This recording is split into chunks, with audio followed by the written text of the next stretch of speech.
తీసుకురాకుండా నిధుల కోసం ఎంతసేపు గత ప్రభుత్వం మీదే నిందలు వేస్తూ ఉంటే సహజంగా ప్రజలు దాన్ని అంత సానుకూలంగా స్వీకరించరు.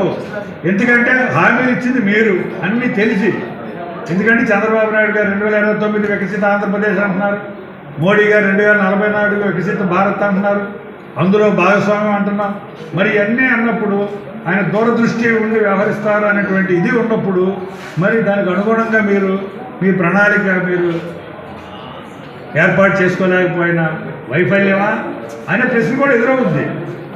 అందుకని వచ్చింది ఈ 6 నెలలే కాబట్టి సహజంగా ప్రజలు కొంతకాలం ఎదుర్కోవటం అనేటువంటిది సహజం. ఎందుకంటే ఇసుక విషయంలో చంద్రబాబు నాయుడు గారే బహిరంగంగా విమర్శించారు. కార్యకర్తలు మీరు ఈ రకంగా ఎమ్మెల్యేలు జాగ్రత్త ఒళ్ళు దగ్గర పెట్టుకుంటుండే ఆయన బహిరంగంగా ఇచ్చాడు. మద్యం విషయంలో మరి నాణ్యమైన మందు ఇస్తానని చెప్తా ఉన్నాడు ఆయన. మరి నాణ్యమైన అంతకుముందు నాసిరకం మందు ఇచ్చారు, నేను నాణ్యమైన మందు ఇస్తాను అంటున్నారు. మరి ఈ రోజున ప్రజలు మరి నాణ్యమైన మందు తాగి గతంలో నాసిరకం మందు తాగి ఇబ్బందులు పడ్డారు. ఇప్పుడు తాగడం అయితే తాగండి, మేము నాణ్యమైన మందు ఇస్తాం. ప్రజలు ఏం కోరుకుంటున్నారు? అయ్యా నాణ్యమైన బియ్యం ఇవ్వండి, లేకపోతే నాణ్యమైన సరుకులు ఇవ్వండి, లేకపోతే నాణ్యమైన కరెంట్ ఇవ్వండి మాకు.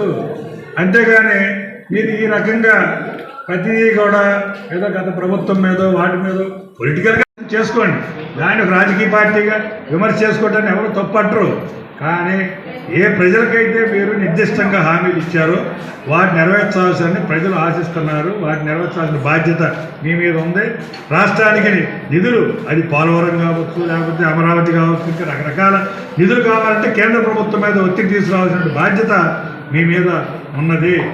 కాబట్టి మీరు అటువంటి కేంద్ర ప్రభుత్వం మీద నిధుల కోసం పోరాడితే తప్పనిసరిగా మా రాష్ట్ర అభివృద్ధి కోసం మా పార్టీ కూడా ఆ విషయంలో పూర్తి మద్దతు కూడా ఇస్తుందనేది ఈ సందర్భంగా మేము తెలియజేస్తాం.